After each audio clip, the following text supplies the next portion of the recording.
White House claims Biden did not quit race for his health. Made decision in short period of time on Sunday. So I love this. The Daily Mail reporter who was on the Air Force One jet said that he looked deathly ill and they were rushing as fast as possible to get Joe into COVID isolation. Interesting. Yeah, I do not believe that for a second. They were rushing because it is believed that he was suffering a mini stroke. I think you mentioned before that they've been pumping him with so many drugs, or at least it seems like they've been pumping him with so many drugs that when you come down from that, you look like God, like hell on earth has overcome you. Especially at his age, to be on all that kind of stuff, it stresses the circulatory system and your heart and like all those uppers. So and they have been hauling him everywhere too, right? Like when he said, "I'm tired from travel," I kind of credit that. I mean, he's in his 80s. I'm sure it's not easy to be sort of dragged everywhere by your crazy staff. The thing about Joe Biden is, I just want to know what happened between Saturday night when his campaign was still messaging like, no, we're in this race, and when he released the statement, or the hour before when they released it. Like, what conversation could he have possibly had that was like? There was no conversation. No, we know what happened. Joe Biden had been adamant he would not drop out. Schumer, Schiff, leadership, they were like, you got to go. Yeah. And then Saturday night, some fine gentlemen from the FBI showed up and knocked on his door, and they handed him a manila envelope, which he opened, and it's just a picture of JFK. And then he was like, I'm dropping out of the race. And they were like, oh, what a coincidence. And then left. See, I just think Joe Biden's so arrogant. He'd be like, no, that would never have to be. Like, he was delusional with the idea that he would just be this, like, 8-year president. I mean, he really clung to that like no other. It's almost like a mythical thing how much he believed he deserved another term. Maybe arrogant isn't the right word. Maybe his brain doesn't work, so they handed him a manila envelope, and he opens it, and there's a picture of JFK, and he's like, too subtle. I can't see it without my glasses. Let me. What is this about? And they're like, well, you need to look at the picture. What's the picture of? Sir, just look at the picture. Oh, here we go. My fellow Americans. Right on time. I'm speaking to you tonight from behind the Resolute desk in the Oval Office. In this sacred space, surrounded by portraits of extraordinary American presidents. He's not even looking at the camera. Thomas Jefferson wrote the immortal words that guide this nation. George Washington, who showed us presidents are not kings. Abraham Lincoln, who implored us to reject malice. Franklin Roosevelt, who inspired us to reject fear. I revere this office, but I love my country more. It's been the honor of my life to serve as your president. But in the defense of democracy, which is at stake, I think is more important than any title. I draw strength and I find joy in working for the American people. But this sacred task of perfecting our union is not about me. It's about you. They couldn't have put his teleprompter on the same level as the camera. Come on, team. Futures. It's about we, the people. And we can never forget that. And I never have. I've made it clear that I believe America is at an inflection point. Wow, he's reading for sure. One of those rare moments in history when the decisions we make now will determine our fate of our nation and the world for decades to come. America's going to have to choose between moving forward or backward, between hope and hate, between unity and division. We have to decide, do we still believe in honesty, decency, respect, freedom, justice, and democracy? In this moment, we can see those we disagree with not as enemies, but as fellow Americans. Can we do that? Does character in public life still matter? I believe I know the answer to these questions because I know you, the American people. And I know this, we are a great nation because we are good people. When you elected me to this office, I promised to always level with you, to tell you the truth. And the truth, the sacred cause of this country is larger than any one of us. And those of us who cherish that cause, cherish it so much. Cherry? We cherish the cause of American democracy itself. Must unite to protect it. You know, in recent weeks, it's become clear to me that I need to unite my party in this critical endeavor. I believe my record as president, my leadership in the world, my vision for America's future, all merited a second term. But nothing can come in the way of saving our democracy. What? So run That again. includes personal ambition. Well, he's a martyr, team. So So I've decided the best way forward is to pass the torch to a new generation. That's the best way to unite our nation. Called it, Hannah Claire. You said he would say. You know, there is a time and a place for long years of experience in public life. There's also a time and a place for new voices, fresh voices. Kamala Harris? Yes, Question mark? younger voices. And that 60? time and place is now. 60. Over the next 6 months, I'll be focused on doing my job as president. I was That means hoping I'll to resign. continue to lower costs for hardworking families, grow our economy. I'll keep defending our personal freedoms and our civil rights, from the right to vote to the right to choose. I'll keep calling out hate and extremism. Make it clear there is no place in America for political violence or any violence ever, period. I'm going to keep speaking out to protect our kids from gun violence. He's going to skeet. Our planet from climate crisis. I hope he says is Biden an out. existential threat. Biden out. And I will keep fighting for my cancer moonshot What? so we can end cancer as we know it, because we can do it. And I'm going to call for Supreme Court reform because this is critical to our democracy, Supreme Court reform. You know, I will keep working to ensure America remains strong and secure and the leader of the free world. I'm the first president in this century to report to the American people that the United States is not at war anywhere in the world. We'll keep rallying a coalition of proud nations to stop Putin from taking over Ukraine. In the same breath, he says that. Keep NATO stronger, and I'll make it more powerful and more united than any time in all of our history. I'll keep doing the same for our allies in the Pacific. You know, when I came to office, the conventional wisdom was that China would inevitably surpass the United States. That's not the case anymore. What? And I'm going to keep working to end the war in Gaza, bring home all the hostages, and bring peace and security to the Middle East and end this war. We're also working around the clock to bring home Americans being unjustly detained all around the world. You know, we've come so far since my inauguration. On that day, I told you, as I stood in that winter, we stood in a winter of peril and a winter of possibilities. Peril and possibilities. I like winter apparel. We're in the grip of we were in the grip of the worst pandemic in the century, the worst economic crisis since the Great Depression, the worst attack on our democracy since the Civil War. But we came together as Americans, and we got through it. We emerged stronger, more prosperous, and more secure. Today, we have the strongest economy in the world, creating nearly 16 million new jobs, a record. Wages are up. Inflation continues to come down. We're still clenching. The racial wealth gap is the lowest it's been in 20 years. The racial wealth gap. We're literally rebuilding our entire nation, urban, suburban, rural, and tribal communities. Manufacturing has come back to America. We're leading the world again in chips and science and innovation. We finally beat Big Pharma after all these years to lower the cost of prescription drugs for seniors. We have to talk about. And I'm going to keep fighting to make sure we lower the cost for everyone, not just Is he seniors. campaigning? I was just gonna Wrap it up, say. dude. More people have health care today in America than ever before. And I signed one of the most significant laws helping millions of veterans and their families who are exposed to toxic materials. I just want him to be like, I'm not leaving. You know, I'm not leaving. significant Hey, climate it law sounds like that was a good president. I'm ever in the staying. history of the world.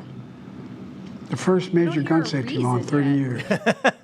Today, the violent crime rate is at a 50-year The best low. way to do that is to quit. I don't Also understand securing our why he's border. campaigning right now if he's quitting. Border crossings are Trying to lower put a spin today on his when the previous time in office. administration His legacy. left office. Kamala Set it can up launch for her campaign Kamala, off yeah. I've kept my commitment to appoint the first black woman to the Supreme Court of the United States of America. That's disgusting. You I also kept my commitment Oh, good. to have an administration that looks like America and be a president for all Americans. That's what I've done. It looks like it. I ran for president 4 years ago because I believed and still do that the soul of America was at stake. The very nature of who we are was at stake. And that's still the case. America's an idea. An idea He's convinced stronger me. than any I'm army, voting for Kamala. bigger than any ocean, more powerful than any dictator or tyrant. It's the most powerful idea in the history of the world. That idea is that we hold these truths to be self-evident. We're all created equal, endowed by our Creator with certain inalienable rights: life, liberty, pursuit of happiness. We've never fully lived up to it, to this sacred idea, but we've never walked away from it either. What? And I do not believe the American people will walk away from it now. In just a few months, the American people will choose the course of America's future. Crazy he's been in I made politics my for so choice. long, considering how stiff this I've is. made my views known. I would like to thank our great Vice President Kamala Harris. She's experienced, she's tough, she's capable. She's been an incredible partner to me and a leader for our country. Now the choice is up to you, the American people. When you make that choice, remember the words of Benjamin Franklin hanging on my wall here in the Oval Office, alongside the busts of Dr. King and Rosa Parks and Cesar Chavez. When Ben Franklin was asked, as he emerged from the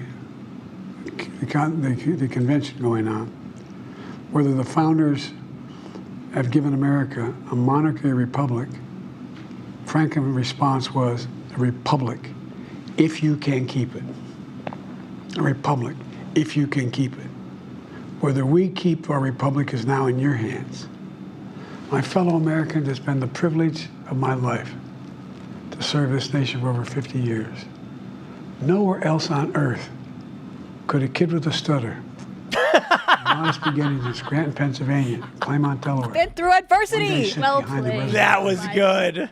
in the Oval Office as President of the United States. But here I am. Like having a stutter means you're born without legs or something. Inexplicably, here I am. We're a nation of promise and possibilities, of dreamers and doers, of ordinary Americans doing extraordinary things. I've given my heart and my soul to our nation. Oh, I thought he was going to say to So Satan. many others. I say, not sure I'm if you give blessed. your soul to America. A million times in return, with the love and support of the American people. I hope you have some idea how grateful I am to all of you. The great thing about America is here, kings and dictators do not rule, the people do. Except for when you're Merrick Garland. History is in your hands. The power is in your hands. The idea of America lies in your hands. Idea of America. We just have to keep faith, keep the faith. And remember who we are. We're the United States of America. And there's simply nothing beyond our capacity when we do it together. Oh, I want him to stop. His nails on a Let's act chalkboard. together. It's enough. Preserve our democracy. He keeps sounding like he's about to God ban bless you Democracy all. again. We gotta protect our troops. Thank you. Well, Let's all Pre-recorded or what? Pre-recorded for definitely sure. Recorded. not Pre-recorded. in the White House. I mean, those trees behind him did not move at all. right. Really? They really overdid it with the spray tan and the bronzer too, which is something that they'll do if somebody Is it not sick. letting me replay it? If he's not well, they tan you and bronze you up to make you look healthy. Yeah. Remember the Nixon Kennedy debate where JFK was really tan and powdered and Nixon looked pasty and Oh, yeah. like that. Trees Those trees are not moving. This is the sound stage. Like going out on a lie here, team. Is it? I guess they move a little they bit. moved. Maybe Oh, okay, they're moving. They're moving. I don't But know. They could put a TV screen behind him. But I Seems recorded. That didn't feel Yeah. live. Yeah, he messed up a few words, but My favorite not was anything catastrophic, which Carry indicates a recording. America-mocracy. yeah, that was a good one. That's That a was new good. Ben and Jerry's flavor for sure. Carry America-mocracy. I'm glad that they kind of the theme was unity instead of like go after the other guy. They've dropped that completely. wait, said the that would've word been unity, better. Saying like They need this. us versus them. Like he kept I- saying unity, meaning we don't like those other people, so we need to Kinda, unite. but I he was hoping for when he was just like a republic, if you can keep it. That's why I'm abolishing the ATF, the Federal Reserve. We're going to shut down. I was hoping for like a curveball here. This is the thing, you know. It's like we don't want chaos and calamity, but we want a little spice. Like we want a leader to stand up and make bold declarations and do things to move this country. We don't expect that from Joe Biden. Joe Biden represents. This is my view of the status quo politics versus Donald Trump. Our nation is facing a massive storm. And you've got people like Joe Biden that are like, no, There have been storms before. We're just going to stay here and we're going to bunker down and we will weather this storm. And the ship's disintegrating. Yeah, you said something to me a long time ago that was really interesting. You said the United States is a revolution. Like we were talking about revolution. And that philosophy, I'll explain in a minute. My point was Donald Trump's ethos is, hey, maybe we should steer out of this storm. The Democrat establishment and the Party is, no, we'll be fine if we stay in the storm. And it's like, have you paid attention to the world around you? Yeah. The petrodollar is being dumped. Russia and China are expanding militarily. We need to actually shore up our borders, our trade, better trade deals, work on the American economy so that we can actually be formidable. But it's Biden, it's the Democrats that are like, no, we'll just keep burning resources in Ukraine. That's when you say the United States is a revolution, like obviously it's birthed from a revolution. We wrote it into our Constitution that we revolve our system. We take our leaders out, put new ones in. It's a peaceful revolution because when you have crazy systems that are breaking in the storm all around you, you have to navigate out away from it. And that's the revolution, is to change. You change the system. If there are oligarchs controlling us, then we revolt peacefully and we change that. We don't sit here and take it. Yeah, that was recorded. For sure. Also, what was the reason? Did anybody, because this was supposed to be, they're going to explain why he was, there's never been in history a president that has pulled out this late in the race, or a candidate who's pulled out this late in the race. Totally unprecedented. It's a total wild card. You should have a really good reason for doing that, because he spent the last year. I loved his reason. What do you mean? Yeah, it was I democracy. thought that was great. He believes he could have won a second term, but his crazy party didn't believe in him enough, so he's going to step back so they're more united. Is that what he said? He said, I believe I could have won a second term, but I also believe in I have to unite my party. Like, he is saying, I'm doing this, I'm the sacrificial lamb for the Democratic Party in America. This saves democracy. Well, he's turning it over to a younger generation, Kamala Harris. Who's 59. It doesn't, nothing makes sense here, right? New voices, she's a career politician. I mean, the posturing here is like, I wanted to stay, but Democrats don't like me enough, so I am leaving. I was just hoping he was going to be like, this is why I believe it's pre-recorded, because Biden is resistant to the whole thing. Mm-hmm. They would not put him on a live stream, because he might actually be like, they're telling me I should drop out, but I'm not gonna. I'm staying right here. Yeah. The way that he didn't make any energy for that. He would have been like, he didn't have any. He was hooked to the teleprompter. He was going to say whatever they told. They couldn't even put it on the same level. Is that the first presidential address to the people where they look off camera? They've got, what's his dog's name? Commander. They've got like Commander on a leash. They're pulling his neck and they're holding it and he's just staring at it like, and that's why I'm resigning, and they're squeezing and like, come on. Wouldn't it have been funny if he had been like, I've changed my mind, I'm endorsing Mitt Romney. Like, he just completely went off That's why it's script. recorded. Yeah. And he would have, if it had been live, he would have had a catastrophic mistake of something. He would have said something bizarrely weird. He did only like 4 things that were weird, but it was enough for him to be like, I'm not recording that again. And they're like, this is the best we're going to get out of him. No, but they probably want a little bit of that so it looks real. What was the ice cream flavor you said? Oh, Cherry Americamocracy. Cherry Americamocracy. Cherry Americamocracy. I can't wait until that one comes out. It's going to be great. Sounds delicious. He wants to Just support. in time for summer. He's going to preserve democracy by installing a candidate in the democratic process. Yo, we've got to make that. Can we make an ice cream? Daily Wire is going to make that in 2 seconds. Cherry Americamocracy. No, I swear Ben & Jerry's has already branded Trademarked. it. And they're going to have Joe Biden eating an it. ice cream. This is his like influencer career he's about to have. Cone. You know, that ice cream like brings dementia on rapidly. Sugar, it can mess you up. Well, yeah, but they give ice cream to people with dementia to calm them down. That's sad because that actually I think heightens Alzheimer's and dementia. They're holding a bucket of cherry ice cream in front of him to get him to read it. So he's losing his train of thought. I mean, this is sort of the dignity of not retiring when you should. We were talking a little bit before the show about Ruth Bader Ginsburg and Dianne Feinstein and these politicians who are just, I mean, they were both in their 90s, right? That really should, like, there is a reason people Same with retire. Sheila Jackson Lee. Like, these people will be dying of cancer. They'll be in their 90s, and they're like, I'm holding on. And it's I've got to stay in it for democracy. And I think the reason is because it's really, these people are kind of just, more of an avatar, and they've got like a whole machine around them that needs them to be there, and that's why they stay forever. But it seems like a fatal flaw in the system that the country is being run by these people now. Well, I assume Kamala Harris was furious on some level, right? I mean, he could have been like, because he said he was going to be a bridge candidate, he could have given her a whole election cycle to prepare for this. Instead, he was like, nope, I'm running again. Oh, just kidding. And the funding too. I mean, they're trying to scramble and figure out, like, do people who, you know, campaigned for Joe and gave him money, can that be transferred to her? We don't think it can. And so it's like, for her to have to try to do this at the last second, this is why the only thing that I'm kind of scared of is I want Biden to at least make it through the election, because if he were to meet his end before that and she becomes the sitting incumbent president, number one, that's a big L for me, because my whole no woman president thing, everyone's just going to tag me and be like, ha ha ha. But worse than that, it's like now Trump has to run against this sitting first woman president.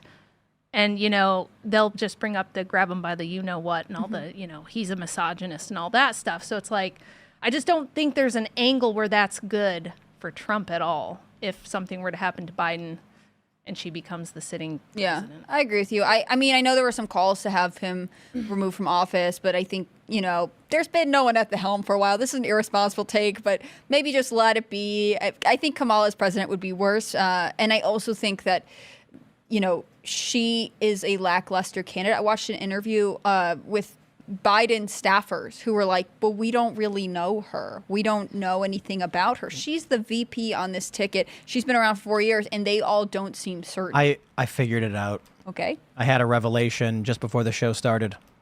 I was just sitting here as we were preparing the show, and I went, oh, my God. We're going to have to talk about Kamala Harris for 3 months. That is their play. I don't want to do it. The next story we have to bring up is about Kamala Harris, and I don't want to talk about her. I'm thinking about going in. They're like, people hate her so much that they won't even bother to talk about her because they hate doing it.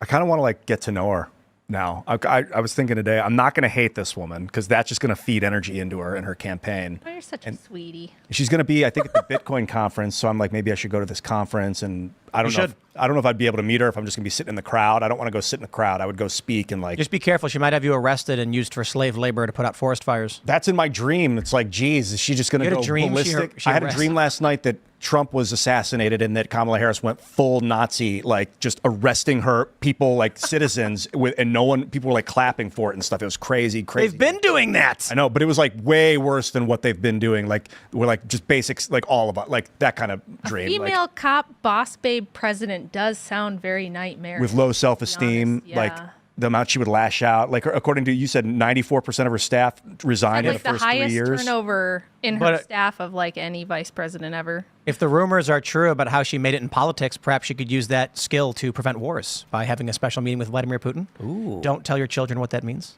She is posturing as like the messaging they're developing right now is the prosecutor versus the felon, which I think is sort of funny because when people were like, oh, Trump's a felon, I'm voting for him anyways. I mean, I don't think they realize that like they don't know how to grapple with the energy and interest that Trump inspires. And so they constantly message incorrectly. I think that she's not a very likable candidate already. There was a reason that she was Joe Biden's further left VP pick. She's not appealing. And I don't think they know how to compete with basically everything that hasn't Trump, especially in the last couple of weeks. Thanks for watching this clip from Timcast IRL. Make sure to check out the live show Monday through Friday at 8 p.m. on this channel. Subscribe and we'll see you all there.